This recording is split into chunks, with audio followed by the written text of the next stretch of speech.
Welcome to our exclusive interview with Liverpool and Senegalese superstar Sadio Mané. He invited me to his home on Merseyside, where he spoke openly and candidly about his career to date, including his journey from the streets of Africa to fulfilling his lifelong dream of becoming a Premier League footballer. I'm gonna be a football player, but I don't know how.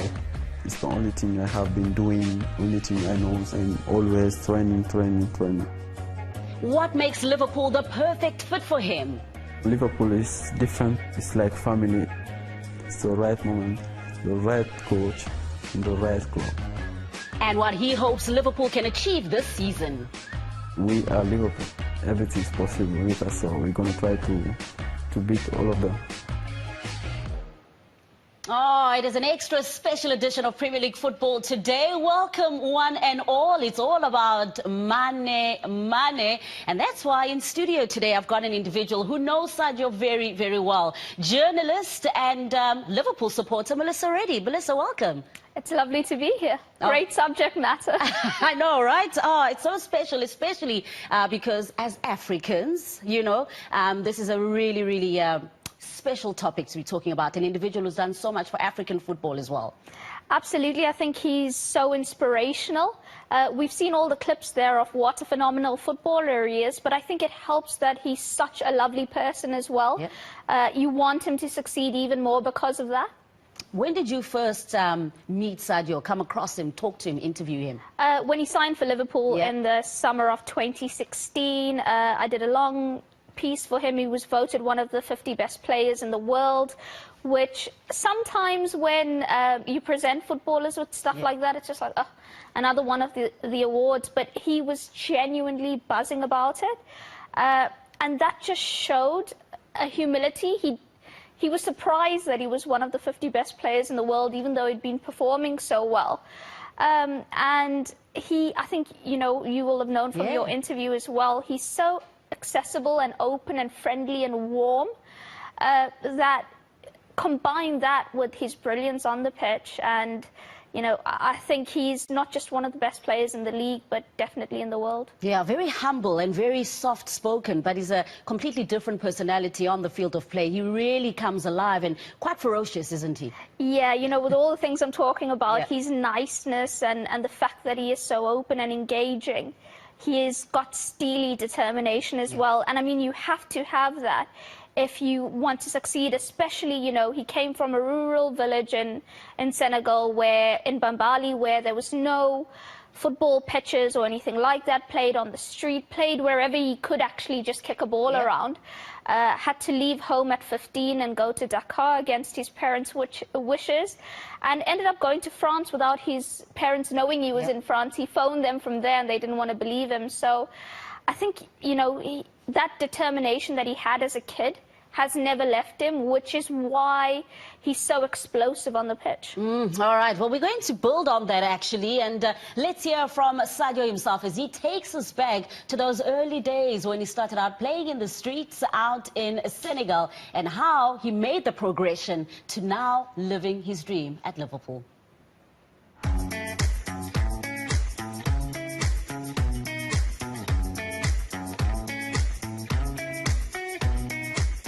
Hey Sadio, thank you so much for inviting us into your home. You're welcome. Excited to, you know, just hear about your journey getting here. And I want us to start it off by talking about your time back in Senegal. Now, is it true that your family didn't really want you to become a footballer? Oh, good question. It was a tough moment for me in Senegal when I was especially young, because I born in village, you know, grew up there, and there was not, they don't like football, especially my mom and my dad as well, and my uncle. They prefer me to go to school all the time, to study. But that time I was only focusing I want to be a football player. But they always tell me, hey, how can you be a football player? It's not possible. This village is far from Dakar. How you can go? We don't even have family there. I tell you, but on me, I'm going to be a football player, but I don't know how. It's how it was. and because it's the only thing I have been doing, only thing I know, and always training. But even one time, they never convinced that I'm gonna be a football player. Wow. Until they never ever tried to help me until the day I left my school when I was 15, 16. I said now it's enough. I have to stop school, everything. I want to be a football player. I will focus. They say, you crazy? How? I say, I don't know, but I will go to Dakar. I don't know no one, but I will go try there to play on the street. Maybe someone can find me. And for them, it's a joke. But one day I pack all my luggage and I stop school and I go. Wow. I don't tell no one, but my best friend knows because I told him. And when this happened, 1 week, no one see me in the house. I'm not going to school. No one see me where I'm. So they try to call everywhere to go to my best friend to make pressure. And finally, he scared a little bit, and he told them he went to Dakar. He go to Dakar. And where exactly? They make big problem. They find me, and they took me from Dakar. It's like 7-8 hours from the capital, my village, and they took me back at home. And I even not going to. I was made to everyone, and I even don't go to school anymore. So where did this passion come from? You always knew that you wanted to become a footballer.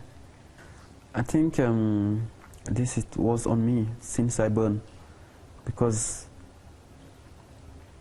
when I was 3, 4, only football was in my head. Sometimes until I got 10 years, nothing changed. Only football. But the strange thing is, all my family, no one played football before. Especially in the village, it's not easy because no good pitch, and I have been playing in the street until 15, 16 years. And the school, we make a tournament as well. This tournament pushed me to go to school. If not, I will even never go to school. Wow. But every year we have tournament in school. So they said, okay, the boys who didn't come to school, they're not inclined, so I have to be in school all the time. I think this was a good idea. Yeah. That's why I was in school. Wow. That's why school kept me until, I can say, until you were about 15. Yeah, because of 16. football. And because of this tournament. So yeah, I didn't regret today why I didn't go to school, of course. But if I will advise, I will tell them always school, Yeah. and practice football at the same time, because it will help you much. Now that you're representing Senegal, what does that mean for you, and why is it so important for you to do that? First of all, football is my everything. And also, Senegal is a football country. People love football so much. And also, I'm from village, and it was my dream. So I think this is the big pressure for me, because, yeah, of course, football sometimes you think about money, but for me, the first target was not that. It was to win personal trophies and collective trophies. And I think that make today the pressure on myself, on my back. So. And wearing that captain's armband? I think also it's a big motivation, and it's also important for yourself to show a good example, especially in or out of the pitch, because it's also a responsibility to take a captainship. And today I'm captain for Senegal, and also another great motivation for me to give everything to make them proud, and to show the way also for the other lights. What is it like when you go to Senegal? What's the welcome like? It changed a few years ago. I remember that time when I went to Senegal, people doesn't know me, so I can live, I can walk on street, on the round, but now it's not the same. Now when I'm in Senegal, always I have the first things I try to do, because I'm still living with my family. I love family, so my mom, my sisters, my cousin. And yeah, but it's not easy, because all the time, sometimes my mom say, please, please go, people, we want to rest. So many people in the house, but it's always nice. Do you think it's because of Premier League football? Because a lot of people watch it, right? Of course, I think Premier League, everybody, everywhere in the world watch football, not even Senegal only. You can see everywhere. I go to America or Greece or everywhere. I can't walk normally. Everybody want picture. Sadio, hey. Something incredible. What teams do most fans in Senegal support from the Premier League? Oh, Manchester United. Really? The wrong team, wrong team, but still so famous in Senegal. Oh, wow. What's your earliest memory of Premier League football when you were still growing up, when you were out in Senegal? Oh, good question. Of course, when I was young, I have been always watching Premier League for sure, like all the African boys, because for me it was a dream to play in this league, because it's one of the best in the world. So, and I saw a few players, few great players like Eto'o, last moment, Drogba as well, and Adebayor, Michael Essien, Okocha, Kanu, everyone. For us as African boys, and for us to inspire to them, and finally I can say the dream became true, and now we play in the best league in the world.